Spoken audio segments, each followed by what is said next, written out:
కాచి మనలను నమ్మి గొప్ప ఆజ్ఞను ఇచ్చి స్థలము సిద్ధము చేయ వెళ్ళనే. ఆత్మను పంపి తన శక్తితో నింపి తనకు సాక్షులుగా మనల చేసనే. పురుమల్లే ప్రకటించేసే ప్రభుని మహిమేతో చూపించేసే. వెలుగల్లే వ్యాపించేసే జనుల హృదయాన్ని మండించేసే. క్రీస్తునందు ప్రియమైనటువంటి దేవుని బిడ్డలారా, మన ప్రభువును రక్షకుడైన యేసుక్రీస్తు నామములో మీకందరికీ ఈ యొక్క పునరుద్ధానపు దినపు శుభములు, వందనాలు తెలియజేస్తూ ఉన్నాము. దేవుడు మిమ్మల్ని దీవించును గాక. ఆమేన్.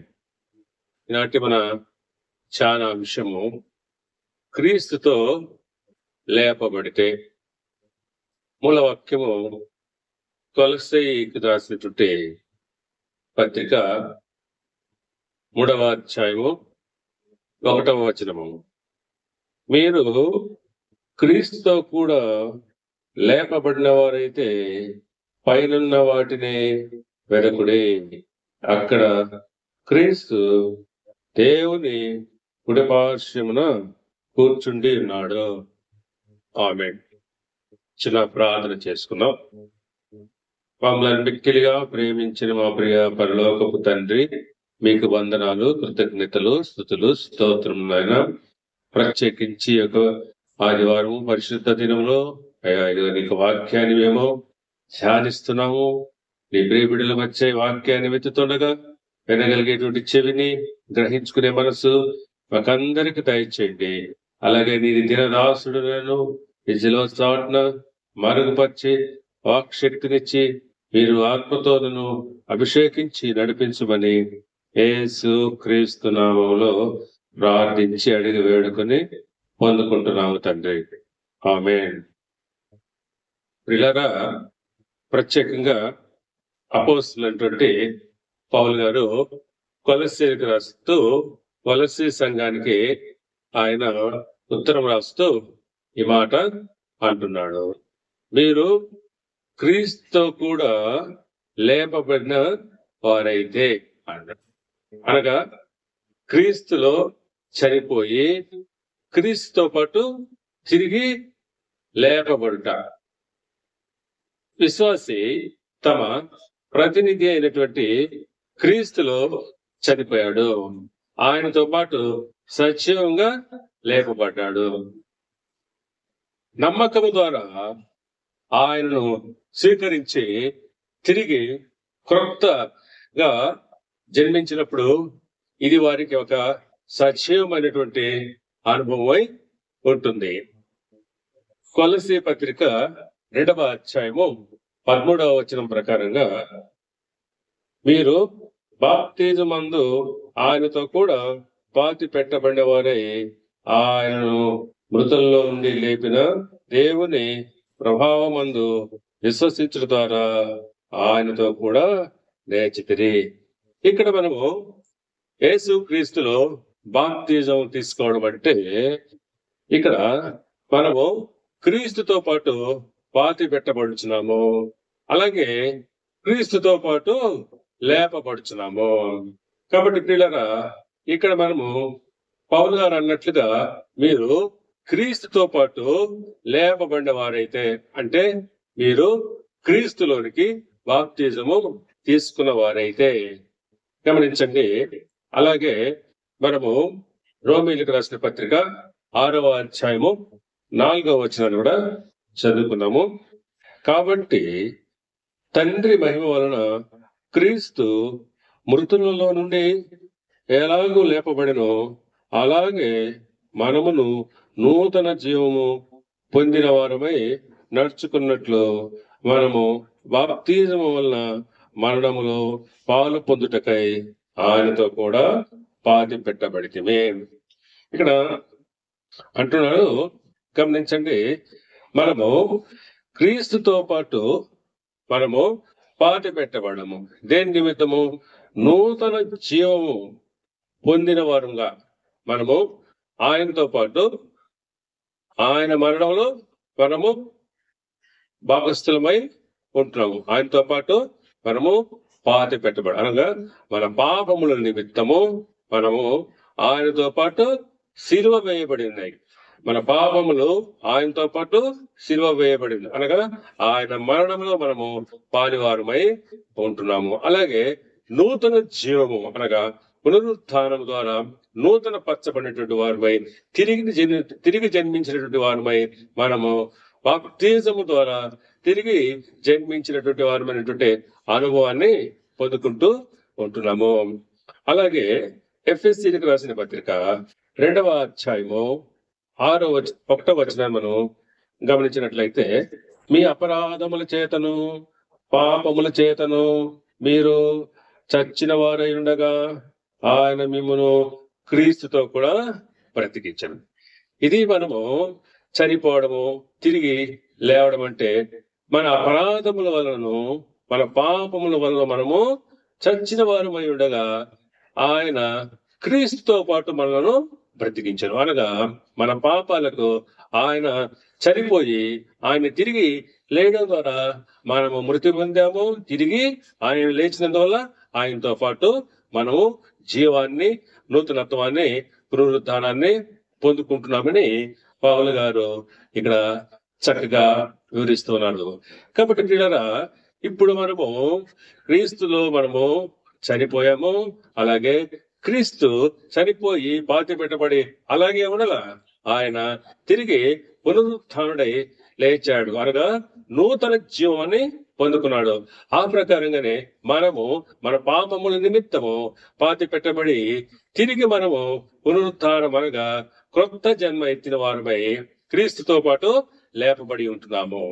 మీరు క్రీస్తుతో పాటు లేపబడిన వారైతే, అది ఇక్కడ పౌలు గారి యొక్క ప్రశ్న. మీరు ఈ అనుభవం పొందిన వారైతే, నూతన జన్మ అనేటువంటి అనుభవాన్ని మీరు పొందుకున్న వారైతే, మీరు పైనున్న వాటినే వెతకాలి. ఆయన యొక్క ఉద్దేశము మనము ఆయన యొక్క నూతన జీవంలోకి, జన్మలోకి మనము పొందుకుని ఉంటున్నాం కనుక మనము ఇప్పుడు క్రీస్తు దేవుని కుడిపార్శ్వమందు ఉంటున్నాడు. ఇప్పుడు లేపబడినటువంటి క్రీస్తు ఎక్కడున్నాడు? దేవుని కుడిపార్శ్వమందు కూర్చొని ఉంటున్నాడు. అనగా పరలోకములో ఆయన దేవుని యొక్క కుడిపార్శ్వమందు ఉంటున్నాడు. ఇటువంటి స్థితిలో ఆయన నిన్ను ఉంచి ఉన్నాడు. కాబట్టి పిల్లరా గమనించండి, మనము ఎఫ్ఎస్సి రాసిన పత్రిక 1వ అధ్యాయము 21వ వచనాన్ని చదువుకుందాం.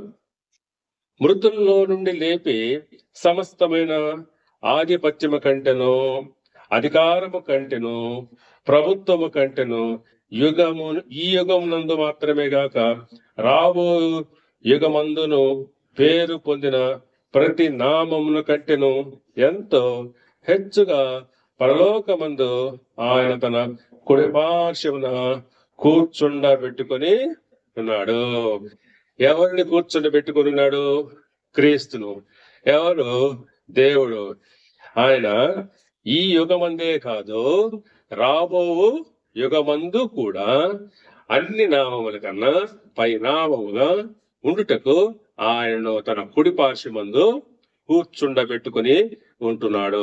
అనగా క్రీస్తు లేపబడి తండ్రి కుడి పార్శ్వమందు కూర్చుని ఉన్న ప్రకారము మనము కూడా క్రీస్తుతో పాటు లేపబడిన వారమైతే ఇప్పుడు మన పరిస్థితి, మన స్థితి, మన స్టేటస్ ఎక్కడుంది?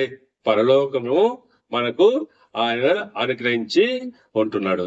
కాబట్టి ఇప్పుడు మనం మన మనసు, మన స్థితి, మనమంతా కూడా దేనిని వెతకాలి? పరలోకాన్ని గురించి వెతకాల్సినటువంటి అవసరమైంది. కాబట్టి మీరు ఎలాగో క్రీస్తుతో పాటు మీరు లేపబడిన వారైతే ఆయన పరలోకమందు దేవుని కుడిపార్శ్వమందు కూర్చుండి ఉన్న ప్రకారంగా మీరు పైనున్న వాటిని వెతకండి అంటున్నాడు. అనగా పైన ఉండేది ఏంటి? పరలోక రాజ్యము, నిత్య రాజ్యము. అదే మన దృష్టి కావాలా, దాన్ని మనము వెతకాలి. కాబట్టి ప్రతి విశ్వాసి తలంపులు, కోరికలు ఆ స్థలం పైనే ఉండాలి. ఫిలిప్పీలకు రాసిన పత్రిక 4వ అధ్యాయము 8వ వచనాన్ని చదువుకుందాం. మెట్టుకు సహోదరులారా, ఏ యోగ్యత అయినను మెప్పైనను ఉండిన ఎడల ఏవి సత్యమైనవో, ఏవి మాన్యమైనవో, ఏవి న్యాయమైనవో, ఏవి పవిత్రమైనవో, ఏవి రమ్యమైనవో, ఏవి ఖ్యాతి గలవో వాటి మీద ధ్యానముంచుడి. ఇప్పుడు మన మనస్సు, మన తలంపులు, మన కోరికలు ఆ స్థలం పైన ఉండాలి. ఏ స్థలము? పైన ఉండేటువంటి స్థలం అనగా పరలోక రాజ్యం పైన మన దృష్టి, మన ఆలోచన గాని, మన తలంపులు గాని, మన క్రియలు ఉండాలి. ఇక్కడ పౌలు ఇదే మాట చెప్తారు. ఏవి యోగ్యమైనవి, మెప్పు ఉండినట్ల ఏ సత్యమైనవో, ఏవి మాన్యమైనవో, ఏవి న్యాయమైనవో, ఏవి పవిత్రమైనవో, రమ్యమైనవో, ఖ్యాతి గలవో వాటి మీద మీరు ధ్యానం ఉంచుకోండి. అంటే ధ్యానం అంటే ఏంటి? మనసు ఉంచుకోవాలా.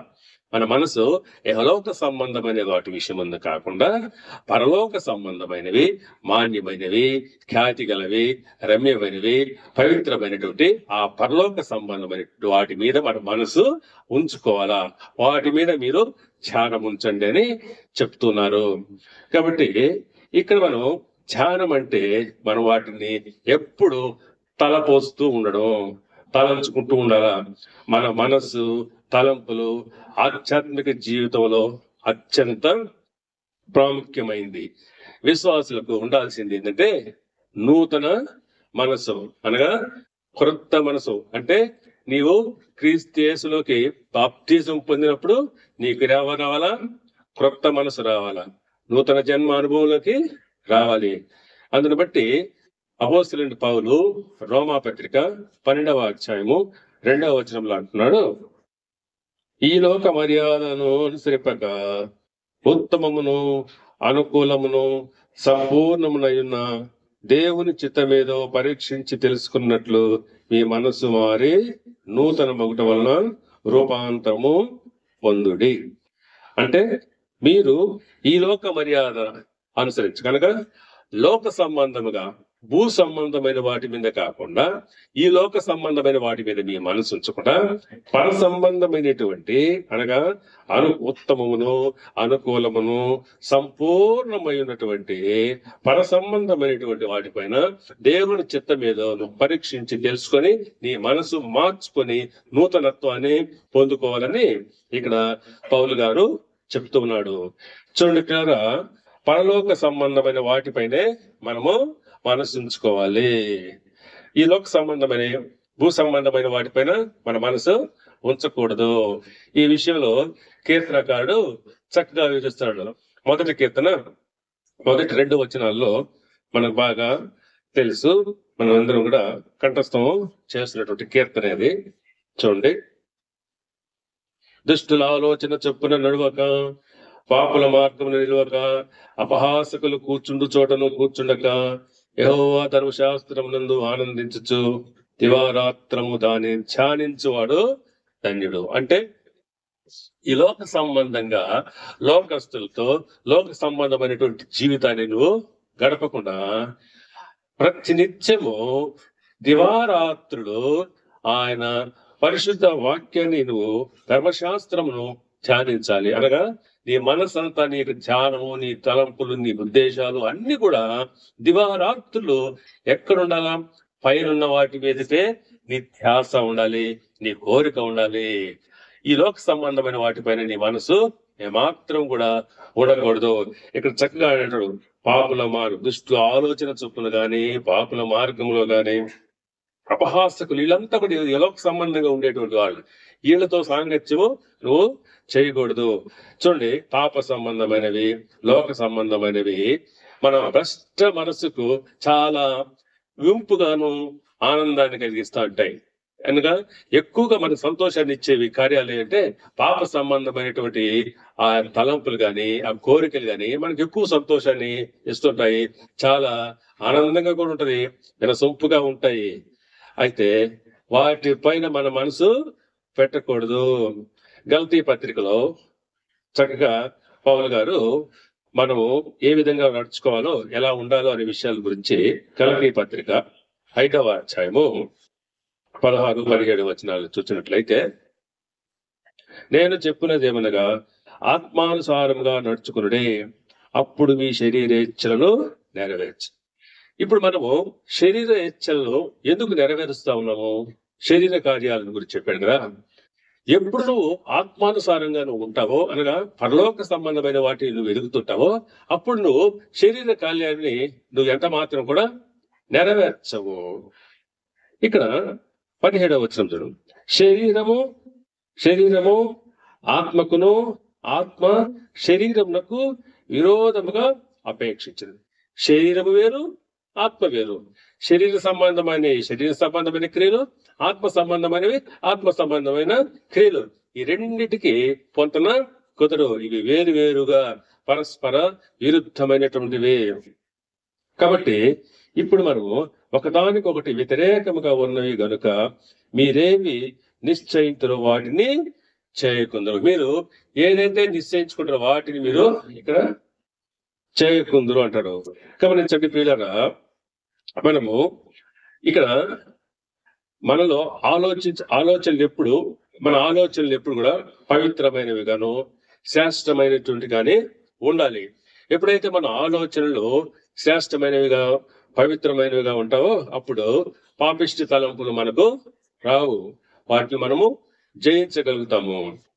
చూడండి, ఈనాడు మనము ఏమి చదువుతున్నామో, ఏటిని చూస్తున్నామో, ఇవేటిని వింటున్నామో మనము ఒక్కసారిగా మనము పరీక్షించుకోవాలా.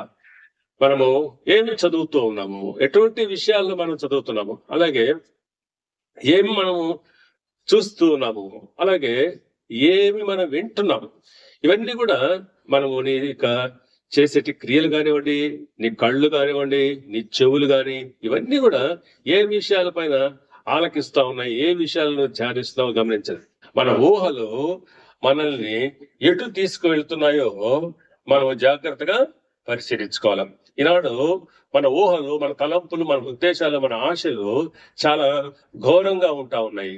అవి మనల్ని ఎటు తీసుకోబోతున్నాయో ఒక్కొక్క విషయం మనము గమనిస్తూ ఉంటే, వింటూ ఉంటే మనకు గుండెలో అదిరిపోయేటువంటి విషయాలు మనం గమనిస్తున్నాం. నిజంగా ఎటువంటి తలంపులు మనుషులకు, ఎటువంటి ఆలోచనలు, ఎటువంటి క్రియలు, ఎటువంటి పాపిష్టి ఆలోచనలు, తలంపులతో ఈనాడు మనుషులుగాను ఉంటున్నామో గమనించినట్లయితే మన ఊహలు మనల్ని ఎటు తీసుకోబోతున్నాయో మనం జాగ్రత్తగా గమనించుకోవాలి. వాటిని చూస్తే మనకి భయం వేస్తా ఉంది. అందుని బట్టి అపోస్తలుడైన పౌలు గారు రోమాపత్రిక 8వ అధ్యాయము 5వ వచనంలో అంటున్నాడు, శరీరానుసారులు శరీర విషయముల మీద మనసుంతురు, ఆత్మానుసారులు ఆత్మ విషయముల మీద మనసుంతురు. శరీరానుసారమైన మనసు మరణము, ఆత్మానుసారమైన మనసు జీవము సమాధానమునై ఉన్నది. ఇక్కడ గమనించండి ప్రియులారా, ఇక్కడ శరీరానుసారమైనటువంటి మనసు, శరీరానుసారులు శరీర విషయాలపైన మనసు పెట్టుకుంటారు, శరీర సంబంధంగా ఆలోచిస్తారు, శరీర సంబంధంగా తలస్తుంటారు, శరీర క్రియలు వారు జరిగిస్తూ ఉంటారు. కానీ ఆత్మీయంగా ఉన్నటువంటి వారు, ఆత్మానుసారులు వారు ఈ లోక సంబంధమైన వాటిపైన మనసుంచరు. వారు భూ సంబంధమైన వాటి విషయంలో కాకుండా పర సంబంధమైనటువంటి విషయాల్లో ఏవి మాన్యమైనవో, ఏవి రమ్యమైనవో, ఏవి ఉత్తమైనవో, ఏవి పవిత్రమైనవో అనేటువంటి వాటి మీద వారు ధ్యానం ఉంచుతారు. కాబట్టి ఆత్మానుసారులు ఆత్మ విషయాల మీద మనసు పెట్టుకుంటారు. శరీరానుసారమైన మనస్సు మరణానికి దారి తీస్తుంటే ఆత్మానుసారమైన మనస్సు జీవమును సమాధానమునై ఉంటుంది. ఇక్కడ శరీరానుసారమైనటువంటి మనసు మరణానికి, నిత్య నరకానికి తీసుకెళ్తుంది. అలాగే ఆత్మానుసారమైనగా మనం నడుచుకుంటూ జీవిస్తున్నప్పుడు అట్టి మనసు నిన్ను జీవములోకి, నిత్య జీవములోకి నడిపిస్తుందని ఇక్కడ పౌలు గారు దేవుని వాక్యాన్ని బట్టి మనతో మాట్లాడుతూ ఉన్నాడు. కాబట్టి ప్రియులారా, మనము మరలా మూల వాక్యంలోకి వెళ్తాము. ఆయన చెప్పినట్టుగా మీరు క్రీస్తుతో కూడా లేపబడిన వారైతే పైన వాటినే వెదకండి. అక్కడ క్రీస్తు దేవుని కృపాశమ కూర్చున్నాడు. కాబట్టి 2వ వచనం చూద్దాం. పైనున్న వాటి మీదనే గాని భూ సంబంధమైన వాటి మీద మనసు పెట్టకూడే అని అంటాడు. చివరిగా భూ సంబంధం పైనున్న వాటి మీదనే గాని మన మనస్సు, మన ధ్యానము, మన ఉద్దేశము పర సంబంధమైనవిగా, ఆత్మ సంబంధమైనవిగా ఉండాలి. అవి భూ సంబంధమైన వాటిగా ఉండకూడదు అని చక్కగా ఆయన మనకు ఖండితంగా పెట్టడం. పైనున్న వాటి మీదనే గాని భూ సంబంధమైన వాటి మీద మనసు పెట్టకుడి. కనుక ప్రియా దేవుని బిడ్డలారా, మనము పైనున్న వాటిపైనే, అనగా క్రీస్తుకు సంబంధించిన విషయాలపైన మన మనసు పెట్టాలి. మన ఆలోచనలో, కోరికల్లో శక్తి మీద వాటిని మనము వెతకాలి.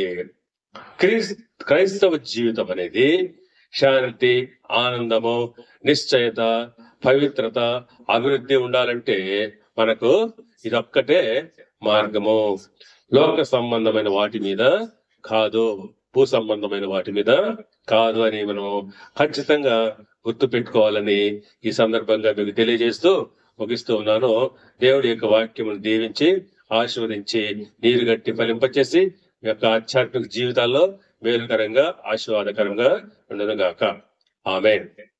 ఇప్పుడు మన పరమ తండ్రి అయిన దేవుని ప్రేమయు, ఆయన కుమారుడును మన రక్షకుడైన యేసు క్రీస్తు యొక్క కృపయు, పరిశుద్ధాత్మ దేవుని యొక్క అన్యోన్య సహవాసము, సమాధానమును, శాంతి ఇప్పుడు ఎల్లప్పుడు సదాకాలము మనందరి మీద ఉండును గాక. ఆమేన్.